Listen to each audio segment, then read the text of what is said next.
and welcome viewers. This is lecture number 10 on solid state physics.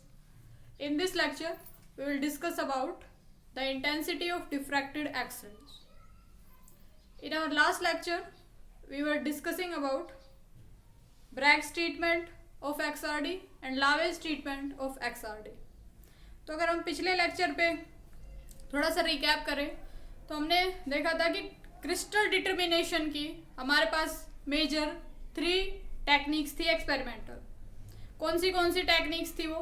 पहली technique थी XRD, second technique was electron diffraction, third one was neutron diffraction. All these techniques, by using all these techniques, one can get the information about the sample structure that we are going to investigate. कि हमें किसी भी crystal को जिसको हम structure नहीं पता means उसका हमें लैटिस टाइप नहीं पता, बेसिस नहीं पता और सारी उसकी इंफॉर्मेशन अगर हमें नहीं पता तो हम XRD की हेल्प से, इलेक्ट्रॉन डिफ्रैक्शन या न्यूट्रॉन डिफ्रैक्शन की हेल्प से इन सभी चीज़ों को फाइंड आउट कर सकते हैं. तो हम कैसे फाइंड आउट कर सकते हैं? तो कैसे के आंसर में हमारे पास लावेज ट्रीटमेंट था एंड ब्रैग्स ट्रीटमेंट था. तो उन्होंने वहाँ तक हमने देखा था कि भाई अगर हम एक्सरेज को यूज करें किसी क्रिस्टल पे तो अकॉर्डिंग टू लावे एक्सरेज क्या होंगी? डिफ्रैक्ट हो जाएंगी बाय ए क्रिस्टल और उस डिफ्रैक्शन पैटर्न को एनालाइज करके हम उस सैंपल के बारे में इंफॉर्मेशन एक्सट्रैक्ट कर सकते हैं. तो नेक्स्ट क्वेश्चन जो इसके सब्सिक्वेंट है वो है कि किसी भी डिफ्रैक्शन पैटर्न को हम कैसे एनालाइज करें. हमने रिकॉर्ड कर लिया, रिकॉर्ड करने के बाद क्या? After recording how you can extract all these informations about the sample structure. तो उस हाउ के आंसर को फाइंड आउट करने के लिए हमारे पास आज का टॉपिक है कि कैसे हम किसी डिफ्रैक्शन के आउटकम को एक्सप्लेन कर सकते हैं, कैसे हम उससे इंफॉर्मेशन एक्सट्रैक्ट कर सकते हैं. तो लावेज ट्रीटमेंट ने इस विषय में बात की. उसके बाद थी ब्रैग्स टीम, फादर सन टीम थी. उन्होंने क्रिस्टल स्ट्रक्चर को एनालाइज किया और क्या कंसेप्ट लगाया? काम तो सारा सर वान लावे का था. उन्होंने बस ये कंसेप्ट लगाया कि अगर आप डिफ्रैक्शन को रिफ्लेक्शन से कन्वर्ट कर दो, कि अगर क्रिस्टल में हमने डिफ्रैक्शन कंसिडर किया ना कि क्रिस्टल डिफ्रैक्ट कर रहा है तो वो diffraction is equivalent to reflection. उस ऐसा करने से बहुत सारे क्रिस्टल्स इजीली सोल्व हो गए. तो दैट्स वाई वो ज़्यादा जनरल अप्रोच है. Bragg's approach is quite more general in comparison to Laue's approach. So that's why हम सारे क्रिस्टल स्ट्रक्चर्स में ब्रैग्स अप्रोच को फॉलो करते हैं. मीन्स हम क्रिस्टलोग्राफी में सारी में डिफ्रैक्शन एंड रिफ्लेक्शन दोनों टर्म्स को इक्विवेलेंट कंसिडर करेंगे कि डिफ्रैक्शन को हम रिफ्लेक्शन कह सकते हैं, reflection can be treated as a diffraction. तो यहाँ तक बात हो गई थी. फिर उसके बाद हमने देखा कि एक्सरे किसी भी क्रिस्टल सैंपल पे अगर हम फॉल कराते हैं तो जो रिफ्लेक्शन पैटर्न हमें मिलेगा उसके लिए एक इंस्ट्रूमेंट है and that instrument is x-ray spectrometer.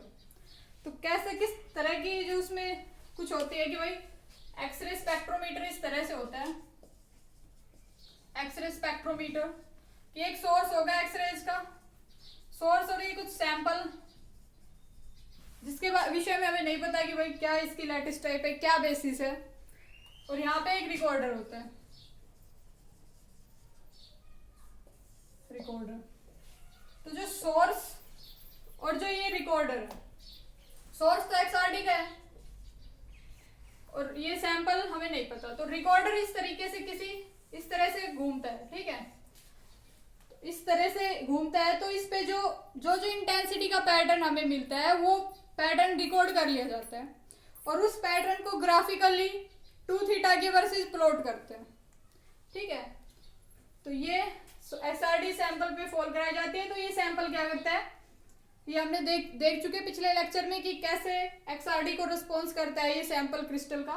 और उसके बाद जो पैटर्न मिलेगा हम उस पैटर्न के विषय में हमारा सारा फोकस रहेगा कि आफ्टर डिफ्रैक्शन जो एक्सरेज है उनकी इंटेंसिटीज को एनालाइज करके हम कैसे इंफॉर्मेशन एक्सट्रैक्ट कर सकते हैं.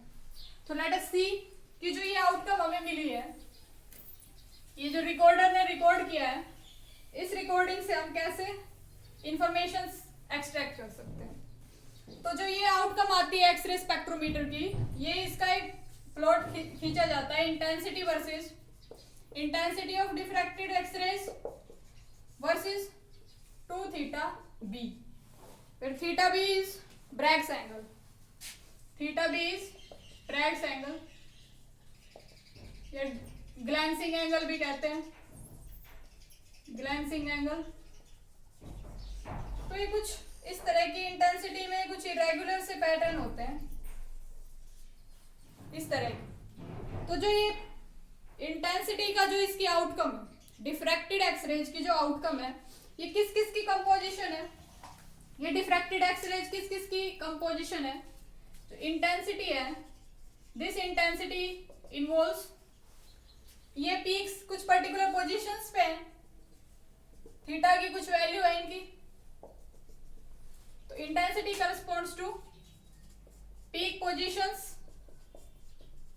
प्लस इनकी कुछ इंटेंसिटी है, ये कुछ ज्यादा इंटेंस है, ये कम इंटेंस है। तो इसका एनालिसिस मींस एक्सआरडी की आउटकम का analysis means analysis off peak position plus peak intensities, कि भाई इंटेंसिटी कितनी है, इंटेंसिटी पीक पोजीशंस और पीक इंटेंसिटीज को हम अगर फाइंड आउट कर लें तो क्या होगा। तो देखो जो पोजीशन होगी इसकी, जो इसकी पोजीशन होगी वो करस्पॉन्ड होगी कि भाई लेटिस टाइप कौन सा है। पोजीशन से हम फाइंड आउट कर सकते हैं कि लेटिस का टाइप कौन सा है, और by knowing the intensities of the peak we can find out that कि बेसिस एसोसिएटेड कौन सा है, कि बेसिस किस टाइप का है। तो देखिए हमने कोई सैंपल लिया, हमें उसके बारे में कोई इंफॉर्मेशन नहीं थी कि ये बीसीसी है, एफसीसी है, कैसा है, और किसी भी स्ट्रक्चर को हम एक्सटर्नल देख के ये फाइंड आउट भी नहीं कर सकते कि कौन सी टाइप का लैटिस एसोसिएटेड है और बेसिस कितने एटम का है, ये हम बिल्कुल फाइंड आउट नहीं कर सकते। तो इस एक्सपेरिमेंट की टेक्निक से हम कैसे फाइंड आउट करेंगे कि जो इंटेंसिटी हमें मिलती है रिकॉर्डर में, ठीक है, एक्सरे स्पेक्ट्रोमीटर में, उस इंटेंसिटी का प्लॉट 2 थीटा के वर्सेस खींचते हैं, ठीक है। तो ये जो इसकी पीक्स की पोजीशंस और जो इंटेंसिटी आएंगी, ये पीक्स पोजीशंस को एनालाइज करके हम लैटिस टाइप बता सकते हैं, और जो पीक इंटेंसिटीज है ये हमें इंफॉर्मेशन देगी बेसिस टाइप कौन सा है। तो अगर हमें लेटिस और बेसिस की इंफॉर्मेशन पता चल गई तो हम बाकी की जो बची हुई इंफॉर्मेशन हम इजीली एक्सट्रैक्ट कर सकते हैं, क्योंकि पिछले 8-9 लेक्चर्स में हमने सारे structures ranging from simplest simple cubic to the toughest graphite structure, इन सभी के हमने लेटिस एंड बेसिस और पूरी जो वो लिस्ट थी 8-10 एन इफेक्टिव कितने हैं, कि नियरेस्ट नेबर कितने हैं, ये सारी इंफॉर्मेशन, लैटिस कांस्टेंट कितना है, ये हम फाइंड आउट कर सकते हैं just by knowing lattice type and basis type. तो यहाँ से हम कह सकते हैं इजीली कि हम किसी भी सैंपल के बारे में एक्सआरडी टेक्निक से इन्वेस्टिगेट कर सकते हैं उसको। तो एक्सआरडी क्या है, एक एक्सपेरिमेंटल टेक्निक है क्रिस्टल्स को डिटरमाइन करने की, तो इस वे में है। तो हम इसको और जनरलाइज करेंगे कि कैसे पीक पोजीशंस इंफॉर्मेशन लैटिस की दे जाती हैं, क्या कुछ फैक्टर्स इंटेंसिटीज में इन्वॉल्व है, इंटेंसिटी किन फैक्टर से अफेक्ट होती है, किसी एक यूनिट सेल के लिए किस टाइप की इंटेंसिटी होती है, दूसरी यूनिट सेल से कैसे अफेक्ट है ये factor. So will see step by steps. So first एक जो क्वेश्चन आपकी क्वेरी आपके माइंड में आनी चाहिए, यू शुड आस्क कि जो इंटेंसिटी वर्सेस थीटा का प्लॉट क्यों नहीं खींचते, इंटेंसिटी वर्सेस 2 थीटा क्यों है। क्लियर कि क्वेश्चन क्या है कि intensity versus theta Bragg's angle खींचने में क्या दिक्कत हो रही है। 2 थीटा आपने कभी किसी में देखा है कि एक कोऑर्डिनेट x हो और दूसरा 2y, इस तरह का कर्व कभी नहीं देखा। बट इस केस में कि जो ये वाला कोऑर्डिनेट है ये ट्वाइस ले रखा है, क्यों ले रखा है। So let us try to answer this question कि why 2 theta. So let me first write what is the question. क्योंकि हम बेसिक से कर रहे हैं तो मेरी यही कोशिश है कि each and every query satisfy हो, कोई भी क्वेश्चन रहे ना बीच में। क्लियर। तो ये क्वेश्चन हमारा है कि why 2 theta is taken। Two theta क्यों लिया गया है इंटेंसिटी वर्सेस ब्रैग्स एंगल के कर्व में, ट्वाइस क्यों लिया है ब्रैग्स एंगल का? तो देखो कि जो एक्सरे स्पेक्ट्रोमीटर होता है, एक्सरे स्पेक्ट्रोमीटर, उसकी क्या इंटीरियर होती है कि यहाँ पे कोई सैंपल होता है और यहाँ पे सोर्स होता है और यहाँ पे होता है रिकॉर्डर,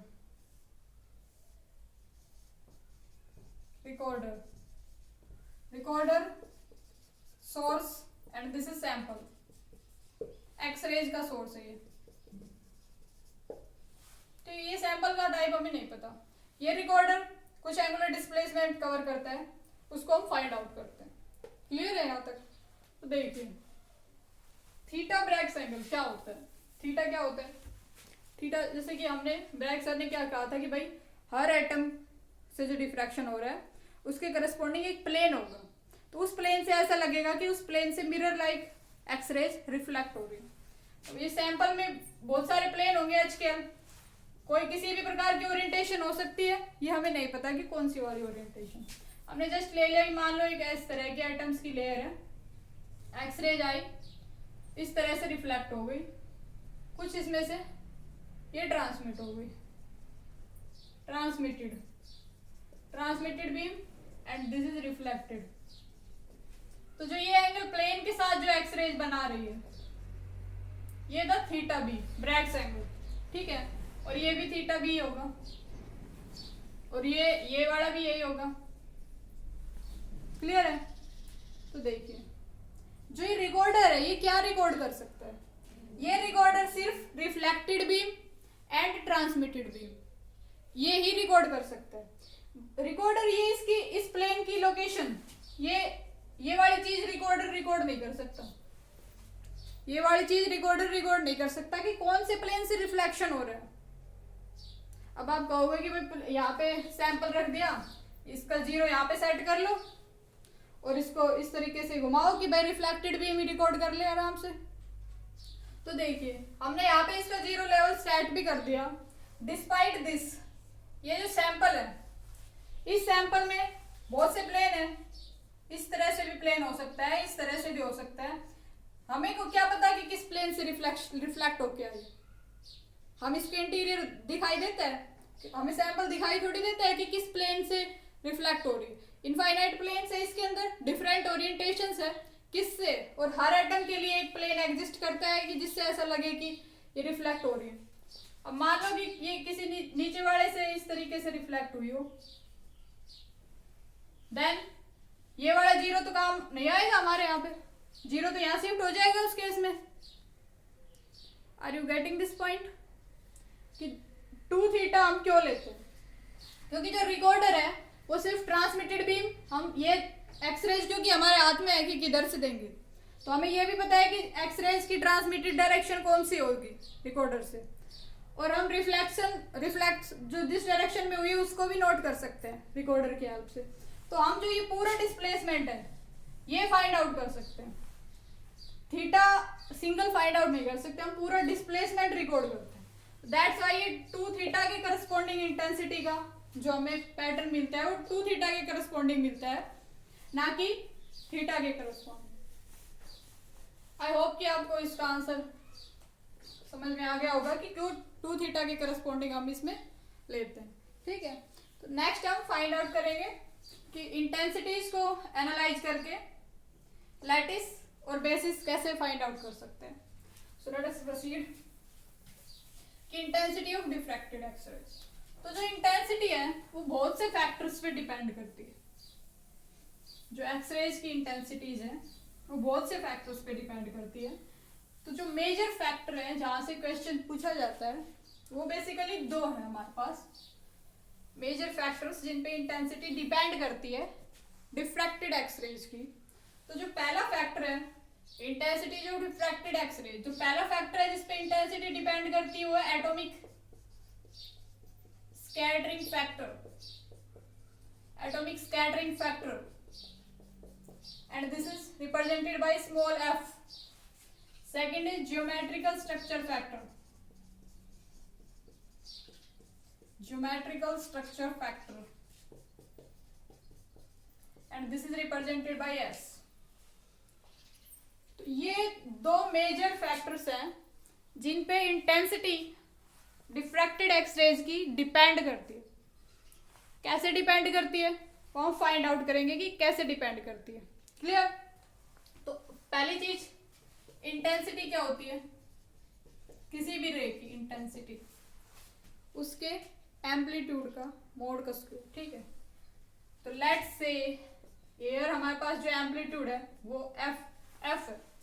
किसी एच के एल प्लेन से अगर रिफ्लेक्ट हो रही है तो एफ एच के एल हमारा एम्पलीट्यूड है स्कैटर्ड वेव का, या कहे डिफ्रैक्टेड एक्सरेज का एम्पलीट्यूड है। तो इंटेंसिटी क्या हो जाएगी?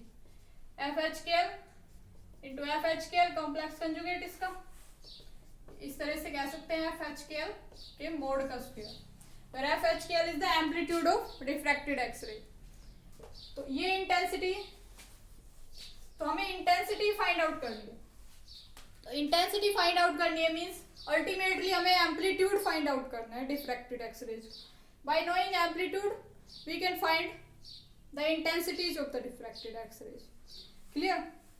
तो जैसे कि लेट्स से कि हम सिंपल क्यूबिक से लें, कि मान लो कि हमारा सिंपल क्यूबिक का सैंपल है, उससे डिफ्रैक्ट हो रही है x-rays, then what will happen on the recorder. Recorder कैसे रिकॉर्ड करेगा अगर सिंपल क्यूबिक स्ट्रक्चर रहता है? लेट्स से कि सिंपल क्यूबिक यूनिट से एनालाइज करेगी जिसके कॉर्नर्स पे ये एटम्स होते हैं, वेल नोन इस तरह से। Late spacing A, let's say कि A B and C are crystallographic dimensions. So let's say कि 100 प्लेन से रिफ्लेक्शन हो रहा है। 100 plane means x-rays are reflecting from this plane. सारे पैरेलल प्लेन्स के इक्वल मिरर इंडिसेस मीन्स नीचे वाले प्लेन इस तरह से रिफ्लेक्ट हो रही है। तो रिफ्लेक्ट हो रही है तो ब्रैग्स लॉ के अकॉर्डिंग क्या आएगी इसकी wavelength? 2d HKL sin theta HKL is equals to n lambda. So let's say this is first order reflection. So it will be 1, n will be 1. What will be DHKL? DHKL, you know that DHKL is nothing but in case of simple cubic 1 plus 0 plus 0. So this will be A simply. So this is 2A sin theta HKL is equals to lambda. So lambda integral multiple of wavelength. Path difference. This is the formula for path difference. इन दोनों waves के बीच में जो इन plane से reflect हो रही है, path difference क्या होगा? पाथ डिफरेंस फाइंड आउट कर लेंगे तो हम ये भी फाइंड आउट कर लेंगे कि भाई इन प्लेन से अगर रिफ्लेक्शन हुआ है तो हमें स्पॉट मिलेगा या नहीं मिलेगा, मींस इंटेंसिटी मिलेगी या नहीं मिलेगी। इंटेंसिटी 0 होगी, कम होगी या होगी ही नहीं, ज्यादा होगी मतलब मैक्सिमम होगी। ठीक है, क्योंकि हमें पता है कि डिफ्रैक्शन कंडीशन है कि पाथ डिफरेंस अगर इंटीग्रल मल्टीपल ऑफ वेवलेंथ हो तो कंस्ट्रक्टिव एंड नहीं हो तो डिस्ट्रक्टिव इंटरफेरेंस होता है। ये वेव्स इंटरफेयर करेगी इस तरह से। तो इस केस में देखो कि जो ये पाथ डिफरेंस है ये इंटीग्रल मल्टीपल है वेवलेंथ के, मींस जब भी जो स्पेसिंग है, जब भी इन किन्हीं दो प्लेन्स के बीच में स्पेसिंग ए है, इसका ये भी मतलब है कि अगर किन्हीं दो प्लेन्स के बीच में स्पेसिंग ए है तो वो दोनों प्लेन्स कंस्ट्रक्टिवली इंटरफेयर करेंगे। मींस हमें यहाँ पे एक पैटर्न मिलेगा। मींस हम कह सकते हैं कि 100 प्लेन इज परजेंट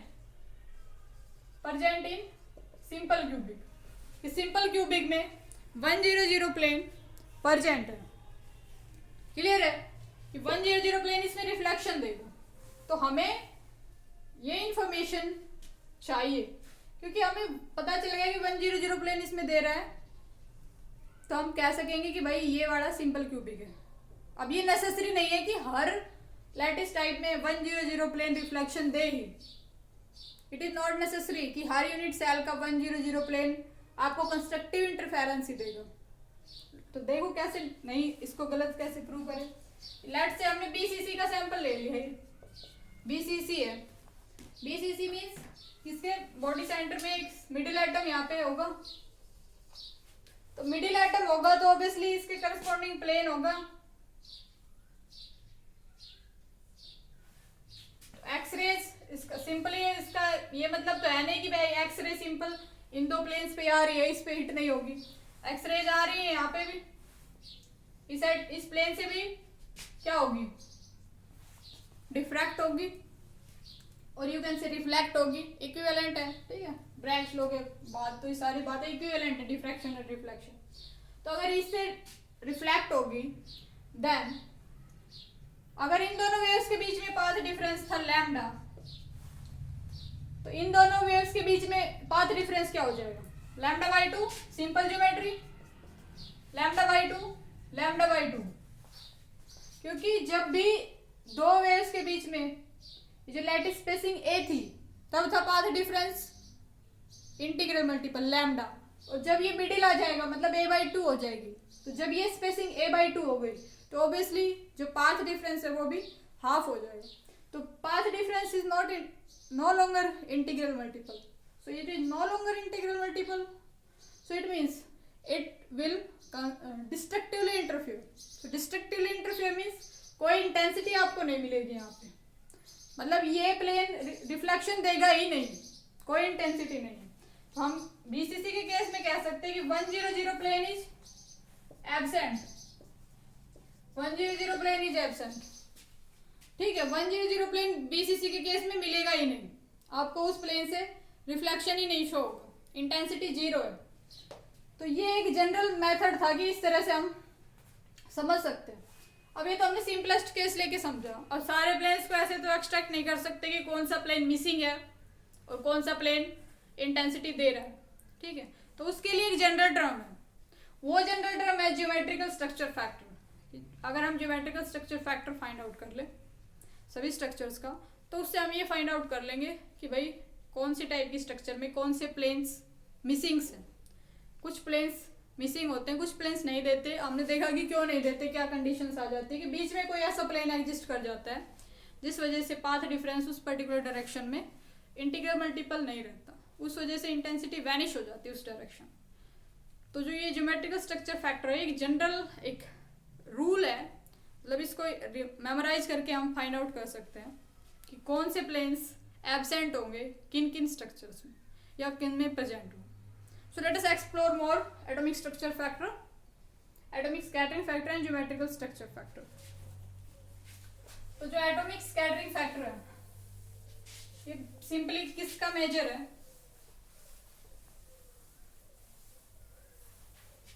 तो जो atomic scattering factor है ये वाला factor, atomic scattering factor, it is the measure of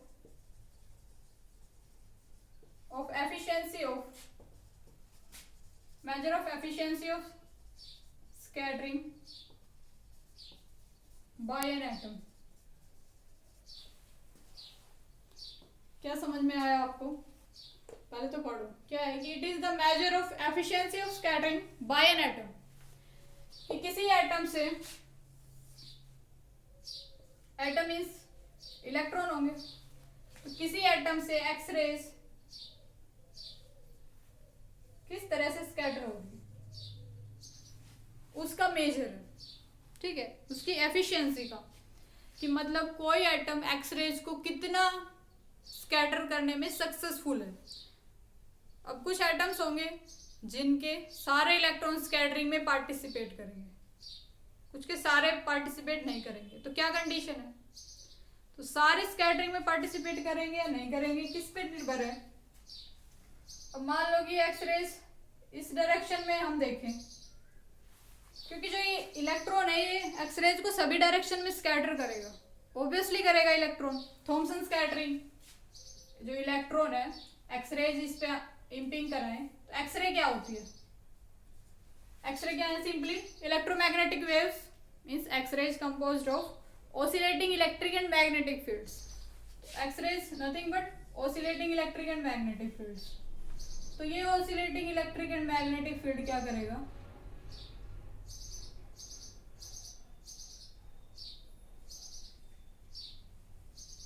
ये ऑसिलेटिंग इस तरीके से होती है, oscillating electric and magnetic fields एक दूसरे के परपेंडिकुलर होते हैं। तो इस तरीके से ये oscillating electric and magnetic field इस इलेक्ट्रॉन पे आ रहे हैं। तो इलेक्ट्रॉन क्या करेगा, इलेक्ट्रॉन पे फोर्स लगेगा, इलेक्ट्रॉन पे फोर्स लगेगा तो इलेक्ट्रॉन भी उसी फ्रीक्वेंसी से ऑसिलेट करने लगेगा। इलेक्ट्रॉन ऑसिलेट करेगा, जब भी चार्ज पार्टिकल ऑसिलेट करता है तो ये रेडिएशन निकालेगा, वही रेडिएशन निकालेगा जितना इस पे फोर्स लग रहा था, ठीक है। तो ये भी एक, ये मतलब सारी डायरेक्शंस में एक्स रेज को क्या कर देगा, रीरेडिएट करेगा, कह सकते हैं कि भाई स्कैटर कर दी इसने एक्स रेज सभी डायरेक्शंस में, सभी डायरेक्शन में एक्स रेज स्कैटर्ड, सभी डायरेक्शन में एक्स रेज स्कैटर हो गई। तो सभी डायरेक्शन में एक्स रेज स्कैटर हो रही है, इट मीन्स व्हाट, कि हमें क्या सभी डायरेक्शन में इक्वल इंटेंसिटी मिलेगी? ये हम नहीं कह सकते कि सभी डायरेक्शन में इक्वल इंटेंसिटी इसकी मिलेगी। क्यों? क्योंकि इट इज नॉट नेसेसरी कि सभी डायरेक्शन में जो वेव्स है वो कंस्ट्रक्टिवली इंटरफेयर करे। क्लियर? अगर हमें किसी एक पर्टिकुलर डायरेक्शन में स्ट्रॉन्ग बीम मिल रही है, उसका मतलब कि इधर वेव्स ने कंस्ट्रक्टिवली इंटरफेयर किया है, ठीक है। तो अगर कंस्ट्रक्टिव इंटरफेयर करेंगी तो हमें स्ट्रॉन्ग इंटेंसिटी मिलेगी उस डायरेक्शन में, अदरवाइज नहीं मिलेगी। तो इंटेंसिटी सेम नहीं होगी सभी डायरेक्शन, स्कैटर करेगा सभी डायरेक्शन में but with different intensities. Clear है? तो अगर ये एक्स रेज इस डायरेक्शंस में थी, इस डायरेक्शन में जा रही है सीधी, मतलब कि इनके बीच में, अब देखो इन दोनों इस डायरेक्शन में गई तो इन दोनों रेज के बीच में पाथ डिफरेंस कितना आया, ये कुछ पाथ डिफरेंस आया इतना, इन दोनों रेज के बीच में ये पाथ डिफरेंस आया। तो ये पाथ डिफरेंस डिसाइड करेगा कि इस डायरेक्शन में ये कितने इंटेंस होंगे। समझ रहे हो ये बात, कि ये पाथ डिफरेंस डिसाइड करेगा कि इस डायरेक्शन में कितनी इंटेंस होगी।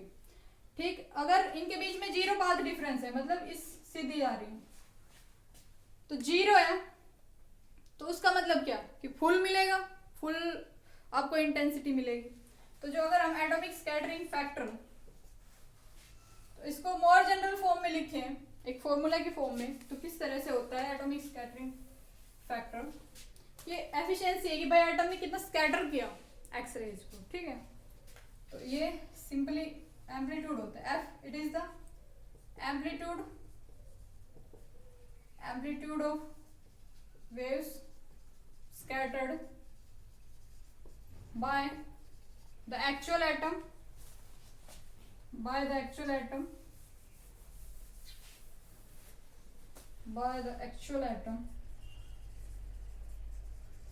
to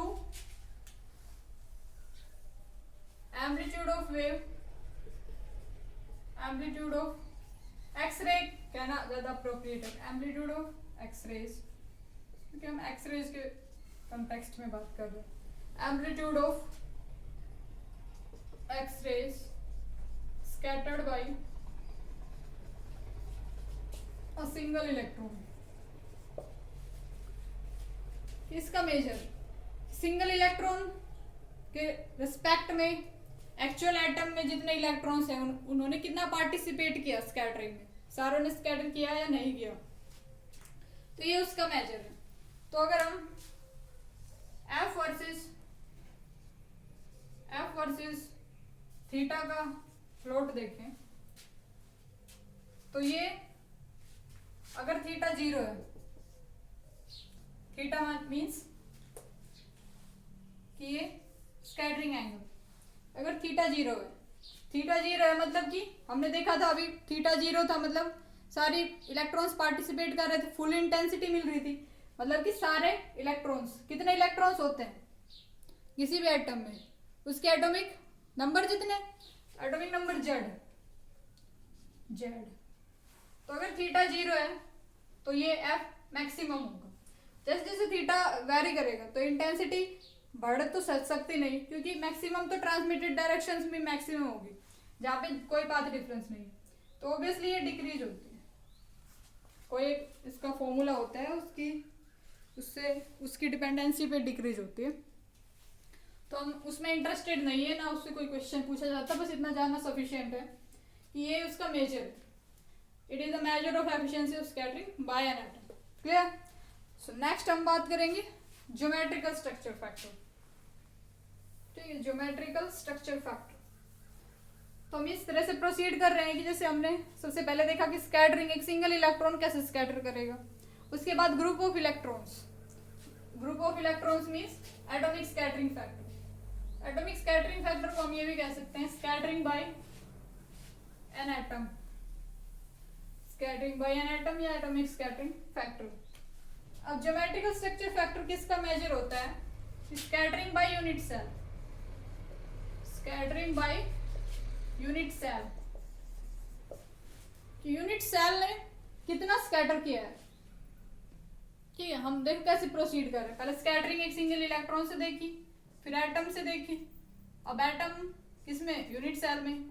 अब यूनिट सेल का मेजर आ गया ज्योमेट्रिकल स्ट्रक्चर फैक्टर। और जो एम्पलीट्यूड होता है, स्कैटरिंग एम्पलीट्यूड होता है, वो इन दोनों का प्रोडक्ट होता है, एटॉमिक स्कैटरिंग फैक्टर और ज्योमेट्रिकल स्ट्रक्चर फैक्टर। तो हमें इंटेंसिटी चाहिए कि तो हम क्या करेंगे? Intensity F H K L का square means F dot S square. तो इस वे में हम इंटेंसिटी की तरफ प्रोसीड कर रहे हैं इनको फाइंड आउट करके। Clear? So let us find F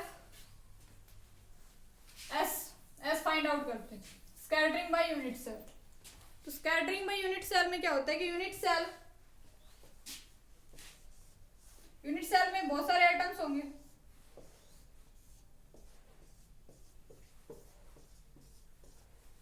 simple ले लिया हमने, सिंपल क्यूबिक। तो बहुत सारे इलेक्ट्रॉन्स होंगे, बहुत सारे एटम्स होंगे। ठीक है, तो हर एटम के लिए एक एटॉमिक स्कैटरिंग फैक्टर होगा।